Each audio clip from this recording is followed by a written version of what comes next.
o meio fundo, você vai ser único. Né? Campeão Então, olímpico. assim, agora, o olhar do especialista, ao fazer uma análise do sujeito, consegue encontrar nele características que falam assim, vai lá que você vai se dar bem. Mas é que você está falando de um caso individual e não de grupos. E o que eu acho é que o grande problema é isso. Na hora que a gente generaliza e fala que um determinado grupo étnico tem mais propensão a uma determinada prova esportiva, não quer dizer que qualquer negro vai ser bom no 100 metros ou que não possa ter um branco excepcional. Lógico. E a mesma coisa... Mas que aquele grupo realmente tem mais Na propensão, média vai tem. ter. Então, Vai ter é por isso que eu acho. fico imaginando, Guilherme, se você não tem que separar mesmo a conversa. Eu entendo quando o Jair diz assim, não, eu vou misturar as duas. Há uma mistura natural. Porque no futebol, você tem, a maioria dos jogadores vem de classes mais pobres. Por quê? Porque bola tem mais fácil do que raquete de tênis. A Liga Profissional Americana de Basquete é um exemplo maravilhoso Por que disso. os jogadores de basquete Hoje- mais famosos são os mais pobres? Hoje, a população negra americana varia entre 12% e 15%, dependendo da pesquisa. 80% dos jogadores são negros. Aí você fala, é vantagem? É vantagem dos negros? Não, não é. Volta um pouquinho no tempo. Em 1920, a discussão era por que os judeus eram tão bons no basquete. Por que eles dominavam a NBA? Porque eram eles os pobres que moravam nos guetos e tal. E dali a ascensão social era por Mais ali. do que capacidade técnica, é oportunidade. Eles foram saindo, de praticar. foram crescendo, ascendendo Esse exemplo é economicamente, os fantástico, negros chegaram. Então, Tem um outro exemplo nisso, que é você tem pouquíssimos jogadores negros de hóquei. Exatamente. Os negros jogam Natação, basquete, eles não jogam... natação.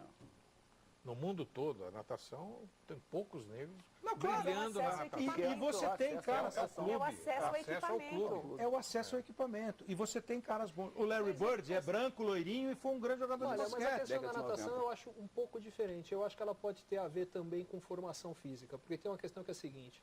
Você pega no caso dos americanos, eles têm acesso à piscina, mas uma explicação que eu vi, que eu não sei se é verdade ou não, é exatamente pela questão de mais massas.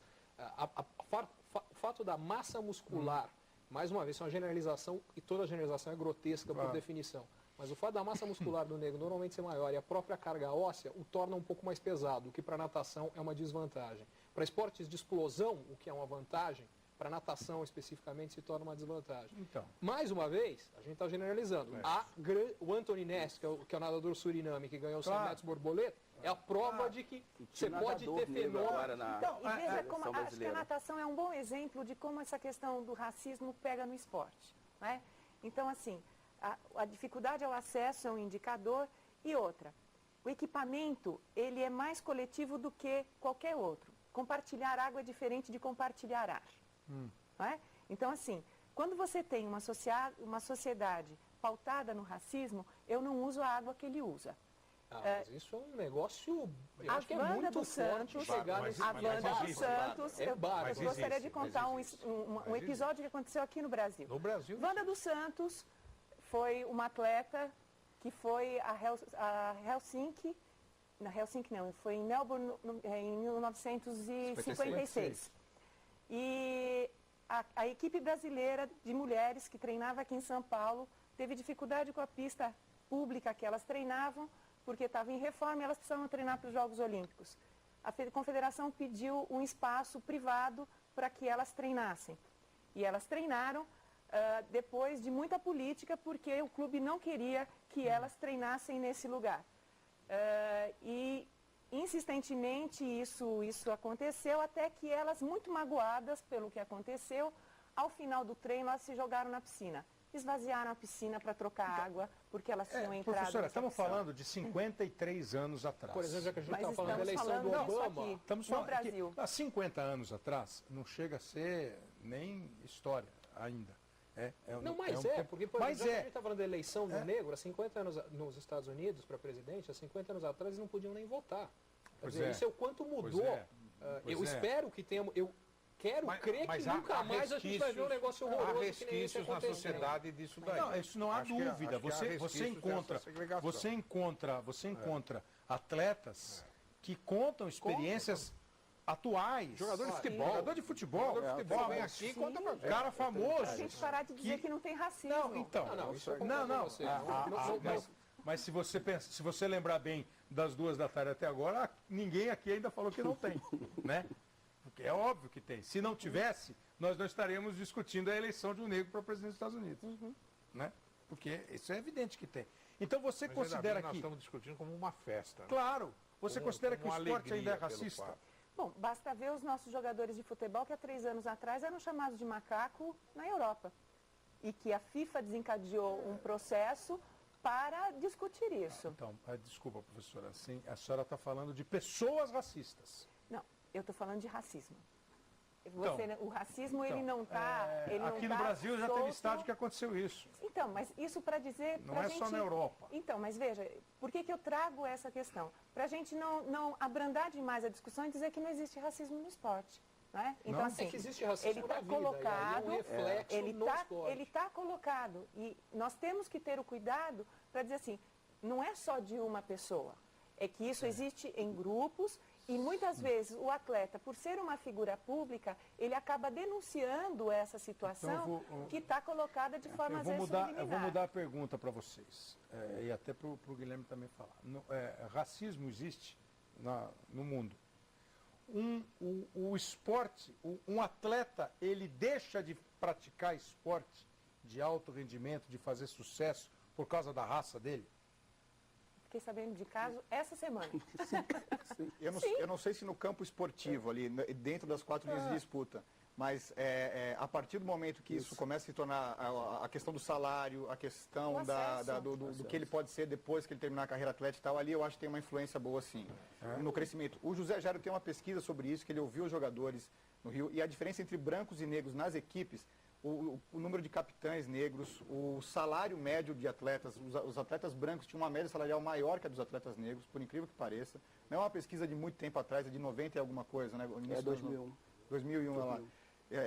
Isso chama um pouco a atenção, sim. Eu não vou falar de raça, eu não falo de raça também. Eu acho que tem uma coisa do meio social, de ascensão. Mas, professor, o futebol brasileiro, ele não contribuiu para que na sociedade brasileira o negro fosse mais aceito? Há uma contribuição do futebol com a questão racial no Brasil? Olha, com certeza. Eu observo que a própria história da relação entre negro e branco no Brasil, ela é muito paralela à entrada do negro no futebol. Né? Você pega a década de 30, a década de 40, essa discussão que surgiu agora com relação a frequentar o mesmo espaço, quer dizer, nós temos da década de 30 para cá, né, a maioria dos clubes colocando ou aceitando a participação do negro no futebol, no entanto, criando uma outra categoria, que era o sócio-atleta, que era a sede esportiva, né? Misturava, mas não misturava tanto. Quer dizer, por outro portão. Entrava por outro portão, era um funcionário, era um operário do clube, quer dizer, um militante. Tem essa entrada. Mas isso e vale hoje, independente de raça, né? É isso que eu ia perguntar. Veja só, eu acho que... Isso parece ser mais social. eu não quero... Não, mas os clubes não tinham. Não. Peraí. O futebol começa sem negros jogando futebol. São duas questões diferentes. A primeira é, o futebol, hoje tão popular, era um esporte de elite aqui no Brasil.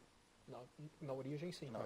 Era um esporte de elite. Mesmo já popular. Não. Ele era um esporte de elite. Sim. Quando ele se torna um esporte popular, na verdade a popularização vem a partir das categorias, das classes mais pobres jogar bola. É assim que populariza. Mas né? isso tem 100 anos já, que as classes Eu sei. Os times populares foram fundados há 100 anos. Isso E correu paralelo o sim, futebol. Não, Com popular e com elite. com certeza. Só para concluir assim.